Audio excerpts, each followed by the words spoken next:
السلام علیکم، په خیر راغلی ګرانو پښتنو وروڼو او خویندو.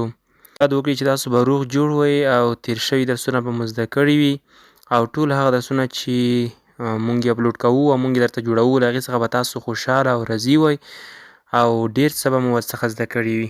یو ځل بیا زموږ د درسونو په سلسله کې په دې ویډیو کې به انشاءالله په وانټ باندې جملې جوړوو، کوم چې بیخي زیات استعمالیږي او تاسو به خپله هم لیدلی وي چې څومره زیات په ورځني ژوند کې او هم په محاورو کې او همدا ډول په ډیرو ځایونو کې د استعمال وړ دی، یعنی یو ډیر مهم لغات دی. نو راځئ چې په وانټ باندې خاصې او ځانګړې جملې جوړې کړو تر څو تاسو یو د جملو د جوړولو سره بلد شئ او بل هغه جملې چې ما تاسو ته راوړي دي هغه هم زده کړئ.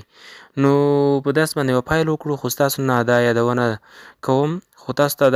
کوم چې که چېرته مو زموږ د یو ایل ډي ټیچر یوټیوب چینل نه وي سبسکرایب کړی نو یوټیوب چینل در سره سبسکرایب کړئ تر څو هره ویډیو چې موږ اپلوډ کوو یوټیوب چینل ته هغه تاسو ګورئ، هغه څخه به تاسو برخمن کیږئ. درس شروع کوو. د وانټ لغوي معنا ده غوښتل. اوس تاسو ګورئ په جملو کې بیا به انشاءالله ښه ورباندې پوه شئ. I want to go. I want to go. زه غواړم چې لاړ شم.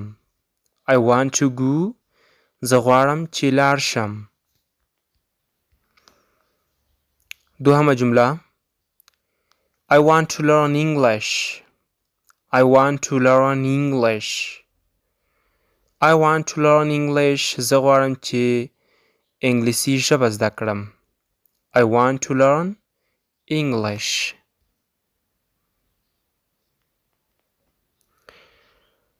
بله جمله I want to go there. I want to go there. I want to go there. زه غواړم چې دلته درشم. I want to go there. خواږو ملګرو، په تیر شویو ویډیوګانو کې موږ او تاسو په سټرکچرو باندې ډیر کار کړی دی، نو زه مطمئن یم چې په دې باندې به تاسو خپله له ځان څخه سټرکچر جوړ کړئ. په همدې خاطر زه سټرکچر درته ورباندې جوړوم هم نه، دغه ستاسو یو تمرین او یو پریکټس شو چې تاسو خپله ورباندې کار وکړئ او له دغه څخه یو سټرکچر راوباسئ او په هماغه سټرکچر باندې تاسو خپله تګلاره غوره کړئ او وکولی شئ چې جملې او مثالونه ورباندې جوړ کړئ. نو د سټرکچر راوباسل کومه سخت خبره نه ده، یوازې د هغې جملو تاسو فکر کوئ، نور انشاءالله کولی شئ چې سټرکچر ورڅخه راوباسئ او نوره جملې ورباندې جوړې کړئ. راځو د بلې جملې په لور. I want to call him. I want to call him. زه غواړم چې هغې ته زنګ وکړم. I want to call him.